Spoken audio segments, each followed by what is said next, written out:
नमस्कार, टीवी 9 राजस्थान में आप सभी का स्वागत है और यह है 8 PM शो, जिस शो में हम बात करते हैं राजस्थान की बड़ी खबरों की। और देखिए, राजस्थान में बड़ी खबर, विधानसभा में आज बजट सत्र की शुरुआत हो गई है। राज्यपाल ने अपना अभिभाषण किया और उस दौरान कांग्रेस कई बार हल्ला करती हुई भी नजर आई। हालांकि इससे पहले ही सर्वदलीय बैठक भी की गई, जिसमें वासुदेव देवनानी थे और नेता विपक्ष को भी बुलाया था और सत्ताधारी नेताओं को भी उसने बुलाया था। मंत्री जोगाराम पटेल भी थे, जिनका बयान भी सामने आया। जूली का भी बयान सामने आया कि उसमें वासुदेव देवनानी ने अपील की विपक्ष से कि हंगामा ना किया जाए और मुद्दों को उठाया जाए। हालांकि इस पर जूली ने भी सवाल उल्टा भाई मुख्यमंत्री भजनलाल शर्मा पर रख दिया कि वो बैठक में क्यों नहीं आए। तो इतनी गंभीरता बीजेपी वाले दिखाते, अगर वो गंभीर होते तो वो खुद भी बैठक में मौजूद रहते। खैर, लेकिन खबर जो है असली, वो खबर सदन के अंदर से नहीं, सदन के बाहर से आई। क्योंकि सदन में तो कांग्रेस हाय हुल्ला कर ही रही है। पिछले सदन में पिछले जो सत्र था उसमें भी आपको याद होगा किस तरह डोटासरा और ये सब हंगामा हुआ। लेकिन आज सदन के बाहर कुछ अलग नज़ारा देखने को मिला और वो नज़ारा था ऋतु बनावत, जो विधायक है निर्दलीय, वो साड़ी पहनकर आई बैंगनी कलर की और उनकी साड़ी पे जगह जगह लिखा था सीबीआई से जांच कराओ, विधायक कोष मामले की सीधी सीबीआई से जांच कराओ। मतलब वो उल्टा मांग कर रही है। अब देखिए, सवाल सियासी गलियारों से लेकर सोशल मीडिया तक ये उठने लगे हैं कि क्या बीजेपी जिन मुद्दों को खुद उठा रही है, क्या उसमें वो खुद ही फंसते जा रही है। अभी देखिए, सवाल क्यों उठ रहे हैं। इस सवाल के पीछे की वजह है ओएमआर शीट का घोटाला। ओएमआर शीट का घोटाला जैसे ही खुलकर सामने आया पिछले कुछ दिनों में, तो बीजेपी ने कांग्रेस को घेरना शुरू कर दिया कि ये तो गहलोत सरकार के टाइम का घोटाला है। लेकिन वही कांग्रेस अब बीजेपी पर पिछले 4 से 5 दिनों से अगर आप देखेंगे तो वो हावी नजर आ रही है बीजेपी पर, और बीजेपी बैकफुट पर नजर आ रही है। ना बीजेपी के मुख्यमंत्री, ना मंत्री, कोई ऐसा ठोस बयान सामने नहीं आ रहा है, ना पलटवार किया जा रहा है। जबकि वहां से धरना प्रदर्शन भी किया जा रहा है, आंदोलन की भी चेतावनी दी जा रही है। कई युवा और कांग्रेसी सड़कों पर भी नजर आ रहा है ओएमआर शीट घोटाले को लेकर। अब विधायक कोष की बात कर लेते हैं। जो एक स्टिंग वायरल हुआ था, जिसमें रेवंत राम डांगा का नाम था, ऋतु बनावत का नाम था, अनिता जाटव का नाम था। बीजेपी के भी विधायक थे, निर्दलीय भी थे, कांग्रेसी भी थे। अब बीजेपी के विधायक को तो मदन राठौड़, जो प्रदेश अध्यक्ष है बीजेपी के, उन्होंने उनको क्लीन चिट दे दी। लेकिन बाकी विधायकों क्या क्या और उससे पहले बीएपी वाले जो जयकिशन सिंह पटेल हैं, जिन पे घूसखोरी के आरोप लगे और उन पे केस भी बनाया गया और उनके ऊपर काफ़ी बड़ी सियासत भी प्रदेश में देखने को मिली, क्या वो भी ऋतु बनावत की तरह हावी हो जाएंगे बीजेपी पर? तो इसी को लेकर बात करेंगे पुष्कर सर के साथ आज के 8 PM शो में। सर, जो भी बीजेपी मुद्दे उठा रही है वो खुद ही उसमें कहीं ना कहीं फंस कर रह जा रही है।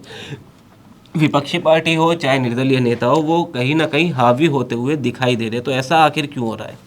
ये कोऑर्डिनेशन, लैक ऑफ कोऑर्डिनेशन की कमी होती है। देखिए, अब ऋतु बनावत जो विरोध का तरीका उन्होंने अपनाया कि सीबीआई जांच मांग के लिए, वो उनका तरीका था जी, लेकिन इसमें भी अभी तक क्लियर कुछ नहीं कर पाई ना सरकार।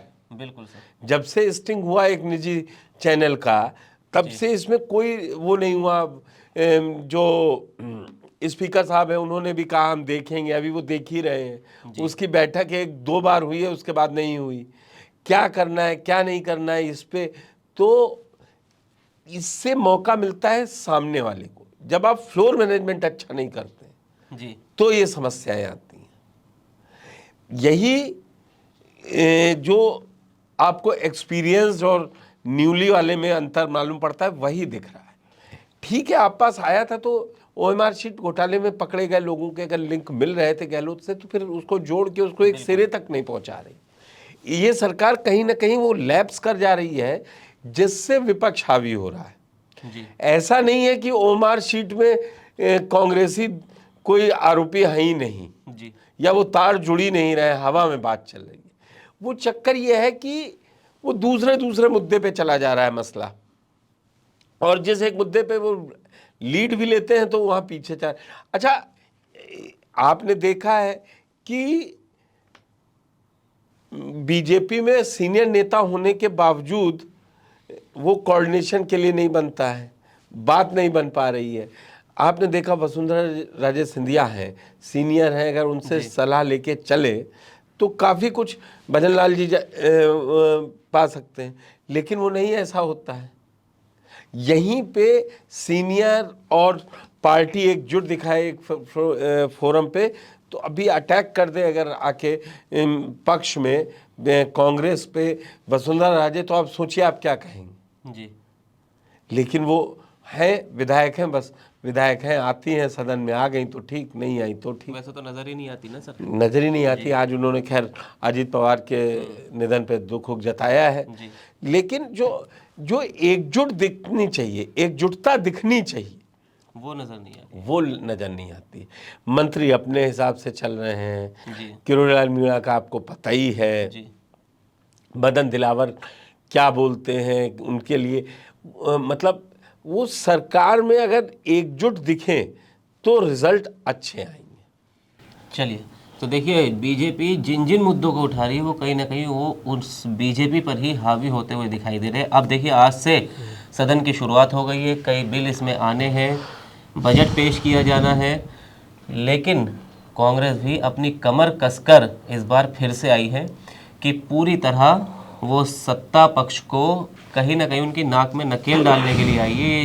ये शब्द टीकाराम जूली के। अब देखिए क्या होगा इस महीने, जो सत्र अब ये शुरू हुआ है, इसमें क्या क्या कुछ देखने को मिलेगा, सब आपको TV9 राजस्थान में बताते रहेंगे, और जो बड़ी खबरें 8 PM शो में हम बताते रहेंगे। तो फिलहाल आज के शो में इतना ही, शुक्रिया।